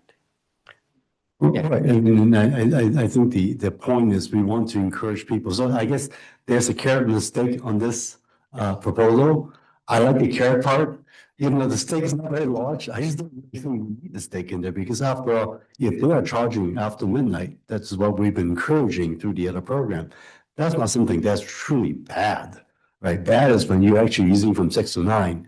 When I yell at my kids doing laundry, when I'm hearing like cooking dinner, it's like stop doing the dryer at 7 p.m. because that's like exactly what we don't want people to do, right? And anyways, that's what I do at home. That's why I'm not home between 6 and 9 when I have SVCE, so they can do whatever they want. But I did check on the research that they are not doing that. Excuse me. So funny enough, but anyhow, so my point basically is I think we need to do the incentivization. The carrot is great. I absolutely fully support that. As far as the stake part, if it's not really worth it, I would just say let's not do it. That's where I'm coming from. Thank you. Right. Thank you. Thank you. And Director Makachek, it's not a question, so very short comment. Oh, I was going to make I was going to have a question. Oh, okay. And my question is going to be and then I'll make a comment if that's okay. And my question is, when's the CPUC going to understand that the worst time to have electricity is between where you have no alternatives, where you've run out of battery storage and everything else is between midnight and 7 a.m.? Right. When's someone going to go stand up in front of the CPUC and tell them that or explain that to them? That's my question. I don't think it's a reasonable. Yeah. Well, with some data, it would be good to show them. Understood. Yes. And my comment is, Director Ristow, you were dead on in terms of what I was going to say. The pilot isn't for everyone, and this is to answer Director Barbadillo's question, which was very, very, very good question. But the pilot isn't going to be for everyone. And how many, as Director Ristow said, how many people can you get to move across and can you start to move the needle? I think that's really good to know. And when I said I've got 4 EVs, I wasn't joking. And we've got the flexibility to say, okay, first of all, not everyone works every day. So that person that's not working, that doesn't need their vehicle, they can charge it during the day. And the other vehicles, you can swap them around. People don't work every day and you can also, but that's our family. How many of our families are there? Not a lot, but anyways, I think it's a great Just one pilot. Right. No, I'm inspired of director's thoughts, right? Here's a scenario. Maybe we'll leave it at this. I leave my comment at this one, right? So as I said, me and the wife drives EV cars. I still have 4 gas cars. Maybe is it prudent or is it feasible to realize what we're trying to do. I leave my EV car in the morning, charge it, I'll use my gas car and alternate it. Do we have a data? Does it offset our intentions on having this policy that, hey, plug your car between 9 to 3? So if there is no choice, right, as most of us, or I don't know the statistics of it, that I cannot leave my EV car to charge in the morning, it's either I go to a private charger and pay double, or I leave my EV car and use my guzzler to go to work. So is there a data? Is there a comparison to that? Because some people, maybe not, right? Because it doesn't fit this program. Some people will do that. Or is it worth for them to do what I'm going to do on their lifestyle, on their habits? And what effect would it have on the policy that we're trying to develop? So that's the question. Thank you. And definitely, I don't expect staff to try to keep track of, EV or non-EV, usage but conceivably that surveys at some point. Thank you. With that, is there any member of the public wishing to speak on this item? In the room? Remote? I'll close public comment. Looking for a motion. Director Showalter. I move that we move forward with this pilot, and I would also like to make a comment. I've just found over the years that pilot projects are a very powerful way in engineering to answer questions. And that's what we're doing with this, is we're asking some questions and we're answering questions. The first pilot project you do is usually so simple that everybody understands it, and there's no problem in getting it across. Then when you learn something from the pilot and you do another one, it's a lot more nuanced and it's much harder to understand. And I think we're maybe on the third or fourth version of this actually. And so as we learn more and we get more nuanced, these things are a little harder for us all to understand when we just look at it, read it one time and hear about it one time. So I kind of feel like that's where we're finding ourselves. I think we have to trust staff that they have evaluated the information from this very, very carefully on the first or second round of this. And now that they're going to this next round, the questions aren't quite so obvious. So I just wanted to share that, and let's do it. Thank you. Director Tyson. I'll second that motion. Thank you. May we have the vote? Thank you. This is for the adoption of Resolution 2026-03. Director Martinez-Patron? Yes. Lee? Yes. Showalter? Yes. Makachuk? Aye. Hilton? Aye. Thank you. Tyson? Yes. Squizzola? Aye. Freeland? Aye. Vice Chair Meadows? Aye. Risto? Aye. Page? You betcha. Chair Klein? Yes. Director Barbadillo? Aye. Thank you. That motion carries unanimously. Thank you. We'll move on to our next item. Approve the Transportation Electrification Program's budget reallocation. Nupur and Hannah, sorry.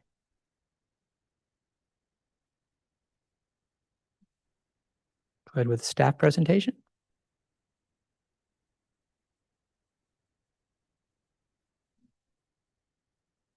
Let's see. Can you hear me? Okay, great. Good evening, board. It's great to be here. I'm Hannah Gustafson. I'm a programs lead here at SVCE. I'll be co-presenting tonight with Nupur Hiremath, our manager of decarbonization programs. Perfect. And tonight, I'm just going to share a really, hopefully, brief overview of our transportation programs, as well as some learnings before I'm going to hand it over to Nupur to dive into our staff recommendation for a budget reallocation to scale, to reallocate existing funding to scale 3 of our core EV and EV charging programs. But first, just wanted to highlight one of our foundational documents for our transportation electrification programs.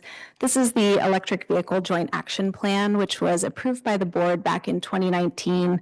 And it really is the foundation for many of the programs that we've launched since then, and a couple of more that we've launched in addition to it. And I also want to take a moment just to recognize how much the EV landscape has evolved since 2019. In Santa Clara County alone, EVs have tripled since then. All thanks to our wonderful plan, of course, just kidding. But we can fascinating market trends that I just wanted to quickly run through with you guys to recognize, in Q3 of last year, EVs hit an all-time high of 46% of all new car sales right before the tax credits ended. We've seen huge growth in both charging stations as well as EV models on the market. And a huge win has been that the state's building codes have largely aligned with our local EV charging reach codes, which means that a ton more charging will get built in new developments moving forward. So that's great news. Of course, there are some negative headwinds that we face on the federal front. The tax credits and other federal funding are now gone. California is also behind. We are only about 20% of the way towards the state's 2030 charging goal of 1.1 million chargers. So there's still plenty of work to be done. And here's an overview of SVCE's portfolio of transportation electrification programs, and they largely come in the form of rebates, both for EVs and EV charging, technical assistance, as well as direct install for deed-restricted affordable housing. And our focus really has been and still remains closing gaps in access to EV charging and really focusing on where we see the highest need, which is currently serving multifamily residents. We have a few programs that are shown in gray here on the slide that have sunset in the past year. And those are a couple of different flavors of EV charging incentive programs, as well as our EV charging technical assistance program. I won't walk through each metric, but just to highlight a couple, these programs have helped support over 330 income qualified customers purchase their EV. And we funded over 600 chargers to date. And so through these programs, we've learned a lot. We continue to learn a lot about various challenges, solutions, evolving technology. And I'm going to share 5 learnings here that hopefully help provide some context for our budget reallocation proposal that Nipur will get into. The first one is maybe obvious, but rebates and assistance really are important for driving EV charging installations, and in particular at multifamily sites. And we know this through conversations with multifamily property owners and surveys. We know that the vast majority would not have taken on their projects without these rebates, and they really value technical assistance. And that can come in the form of a program that we offer and we have offered for 5 years, or actually even just working with a lot of local reputable EV charging installers who work with the properties and often take on a lot of the administrative project and even rebate work for them. So both rebates and assistance are important services we want to continue to offer our customers to really help move the needle in the multifamily charging space. And a quick example on the slide here is from Park Plaza in Mountain View, one of our earliest properties to complete their project through our program. They were able to work with EV Match, a local EV vendor. They actually were able to stack 3 different incentive programs to install their 22 level 2 chargers, which is quite a feat, actually. Okay, lesson 2. A key takeaway I want to highlight is about right-sizing charging. We've seen that outlet-based solutions and lower power solutions have really proved to be very cost-effective, about half the price per outlet compared to a level 2 full connector in our program. And properties typically can also add more ports at a time when they go with this approach. And with load management, it can really help to reduce the need for lengthy and costly service upgrades. So these outlet-based solutions tend to be more affordable. They also serve most people's daily driving needs. And so we want to be able to continue to offer and promote these solutions moving forward, especially in long dwell time locations. Okay, this one's big, it's obvious, but ongoing education efforts are really key to scaling adoption. And we know this, that to move beyond the early adopter, early majority, there are just a lot of people out there who are not familiar with EVs or how you charge them. And so we've had some great programming with a lot of great community partners to help educate folks about EVs and charging, but it's also a great opportunity for us to be able to understand what questions people have, what barriers they're facing, and be able to hopefully, address those through our programs moving forward. Okay, number 4, fast charging. So fast charging is a super critical piece of the overall charging puzzle, especially for high mileage drivers, those without home or workplace charging.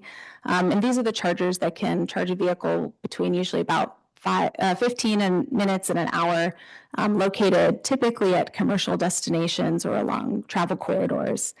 And the great news is that these chargers have grown almost threefold in Santa Clara County in the past 5 years, and we want to continue to see that.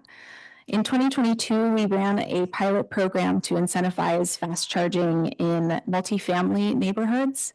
And since then, we've decided not to pursue another round of this program for a couple of key reasons, including the fact that there are existing external public and private investments already happening in this space.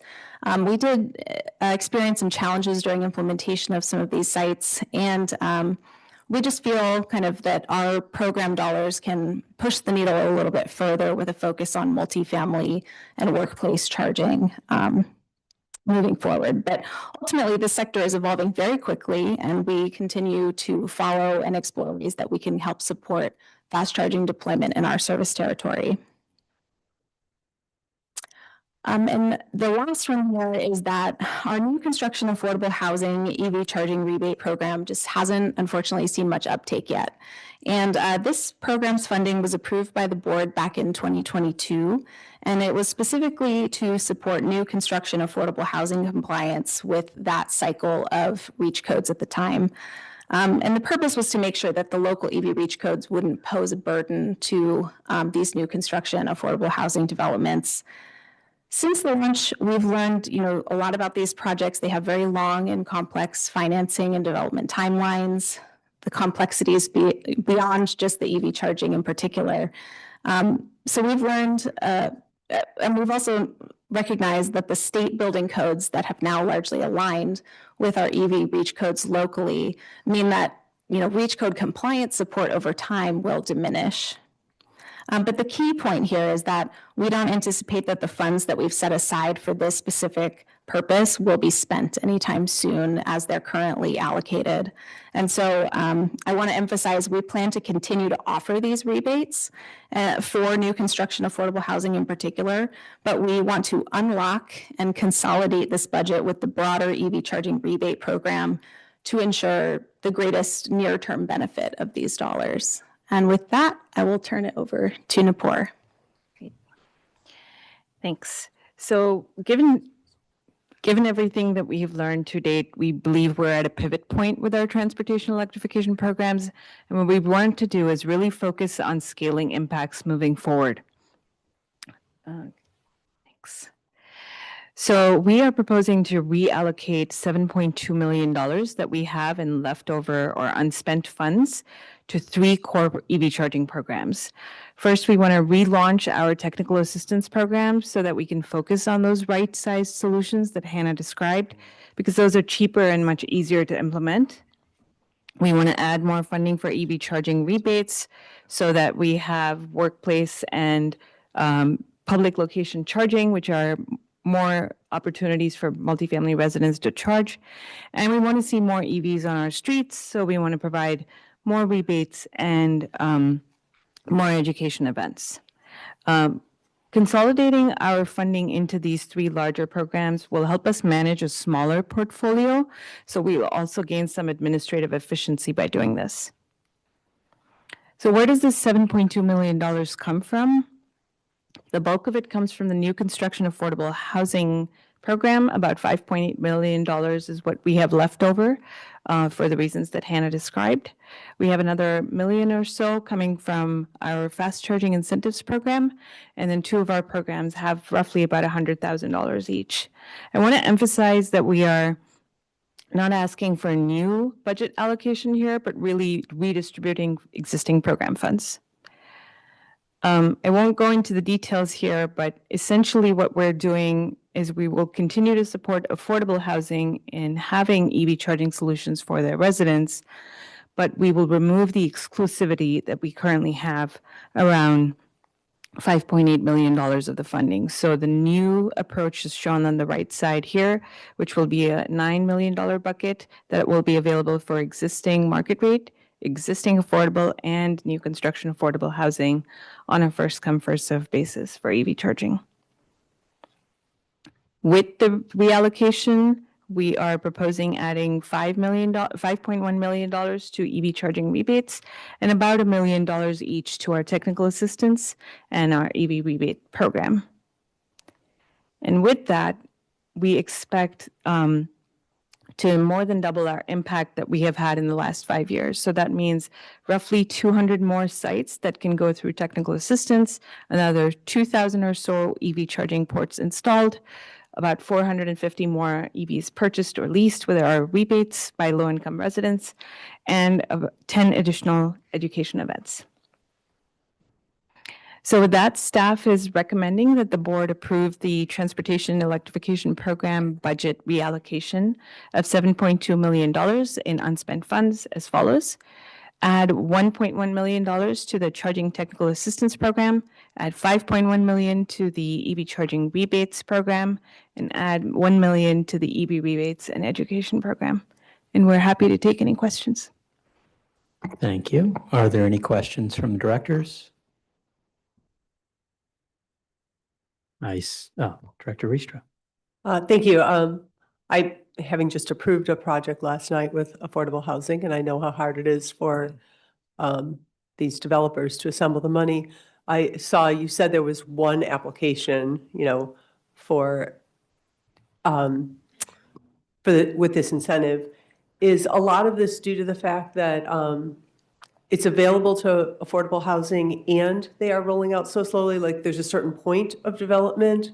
Because I know that, there's a lot of projects approved. So is it just the scheduled time of they're rolling out slower than we expected, so the money's sitting there and not actually?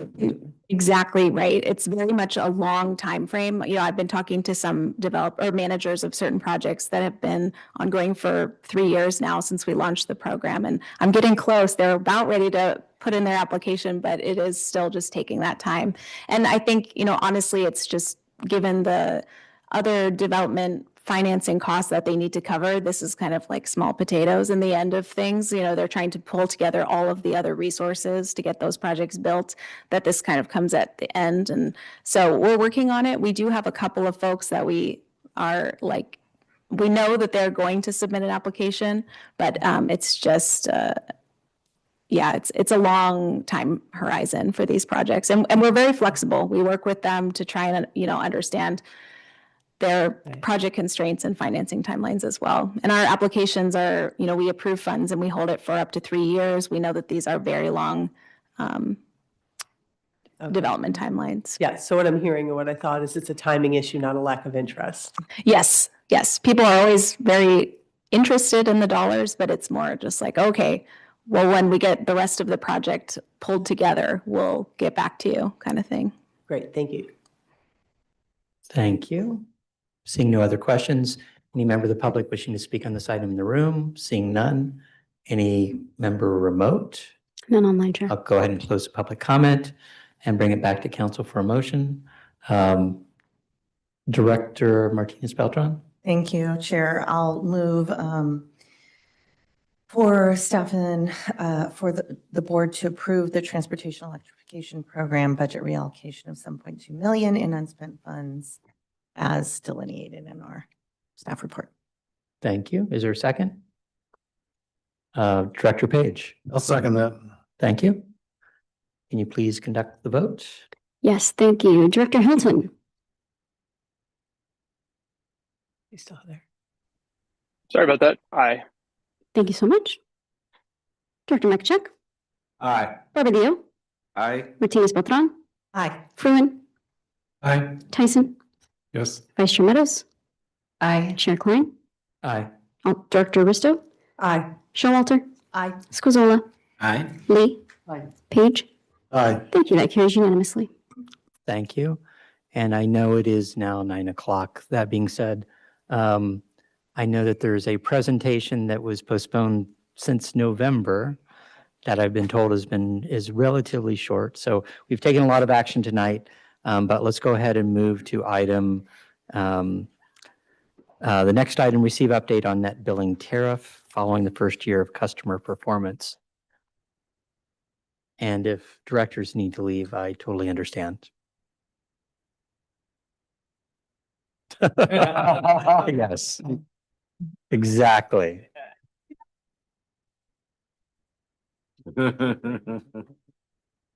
Mike. Remote. Thank you very much for the consideration, board. I'm Peyton Parks. Yep. I'm also a little taller. There we go. I'm Peyton Parks, Energy Services Manager, here with an informational only update for the board, which we can keep rather brief. Tonight, we're going to talk about NBT, which is in itself an opaque acronym, which I'm sure you're all familiar with the opacity of our acronym. So we provided key terms here. MBT is the successor version of NEM's version 1 and 2. So you could have heard about it in the news as NEM 3.0. We refer to it in this presentation as net billing tariff. It's also customer facing as solar billing plan. But as we go through the slides, NEM will refer to both versions 1.0 and 2.0, the predecessors, and NBT will be the successor and currently live version that solar customers are enrolled in when they install panels at their home. We're going to do a little background. We're going to talk about differences between the programs and then really assess the MBT first year performance, which was the board's direction in November of 2023 to come back to the board after adoption of MBT and report out how customers are doing, what the market is looking like in our territory. And then we'll talk about what the landscape looks like as we move ahead. So one of the important things to remember is that NEM version 1 and 2 was really designed to help grow the solar industry. So the idea of putting this very expensive piece of equipment on your home because it was good for the environment was a tough pill to swallow without the addition of rich incentives. So we all know that there were federal tax credit dollars. In the past, there have been state tax dollars. And also a very rich incentive for those who were early adopters of this program. That incentive came in the way of a 1-for-1 retail net metering. I'm going to slow down just a bit. I know that I'm between you and the door. Sorry. Just breathe. 1-for-1 retail net metering means that any kilowatt hour that was exported to the grid was then valued at the same as the retail cost of that kilowatt hour. It didn't really mirror the market price for wholesale electricity. It also was used to reduce both the generation and transmission and distribution charges, which had some unintended downstream consequences. The first one was it made solar immensely popular in California. And so the picture on the left is one that you're all accustomed to seeing. It highlights the glut of solar power in the middle of the day when prices on the wholesale market can even go negative because there's too much power. But one of the other things is that it also resulted in a cost shift to those customers who were not solar. In other words, there were fixed costs of maintaining and running the grid that solar customers were absolving themselves of through this 1-to-1 retail exchange. And so net billing tariff was designed to correct for some of those things. There were really 3 key design elements in building the net billing tariff program. The first one was equity, to make sure that those who are not solar were not being cost shifted from those who are. The other was to align solar export values more closely with what the market price for electricity was. And the third was to encourage electrification and battery adoption. And so some of the ways that those were accomplished were by moving from a retail exchange rate to an hourly rate for export compensation that more closely mirrors the grid, and making it so that it was more fiscally prudent to store and use your excess energy at home than it was to export to the grid. And at the time, SVCE and its board's position was that this program was directionally correct. So in November 2023, the board voted to adopt MBT. We were going to mirror PG&E's exact export values for 1 year and report back to the board after that year had concluded, which is what we're doing tonight. Now, NBT was set to go live December 15th of 2023, but was delayed due to PG&E's billing system implementation issues. It went live in April of 24, and customers on MBT concluded their first year and first cash out with SVCE in April 2025. So one of the ways to understand some of the impacts and differences between MBT and NEM 2.0 is to look at the value of compensation. The pink line represents the compensation levels of NEM 1 and 2 at a retail rate, where the blue line more closely follows a retail price and represents the compensation of MBT. And you can see it for this example, on a spring day in May of 2025, those compensation levels were about 1/5 of what the retail export credit was. So another way to understand this is by looking at individual customers' average results at the end of the year. You can see that we had about 40,000 NEM customers, of which 25% were net exporters. And at the end of the year, they received an average compensation of about $137.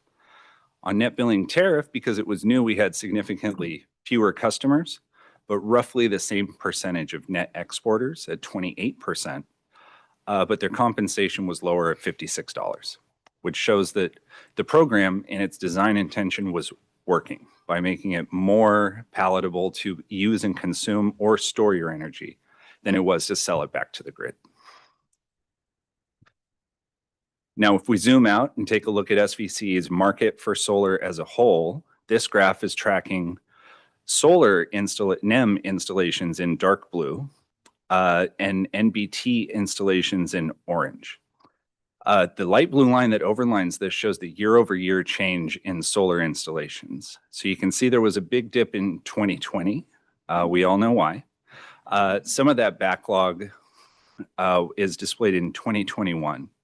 But we had our largest ever year for new solar applications in 2023 as people ran up against the deadline to file their paperwork for NEM 2.0.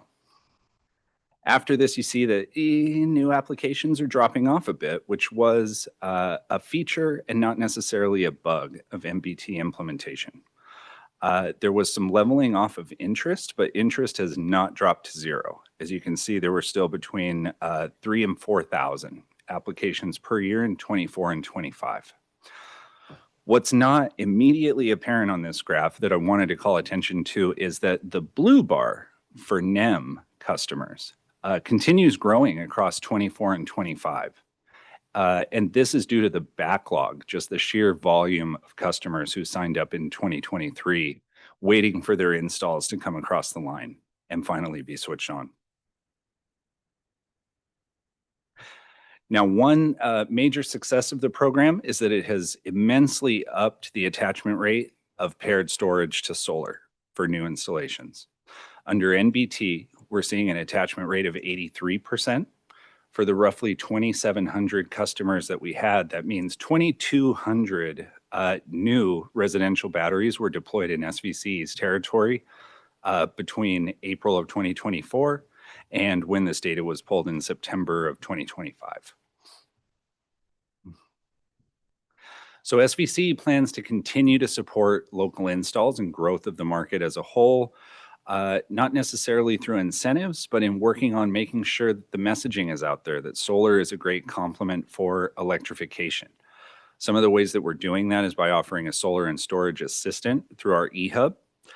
We also have a new demand flexibility contract with Lunar with future VPP program offerings, as well as potential for offering rebates for batteries.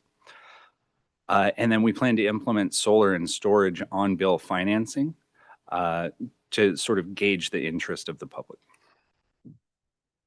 Now, there are headwinds against solar at this point that we didn't necessarily have before.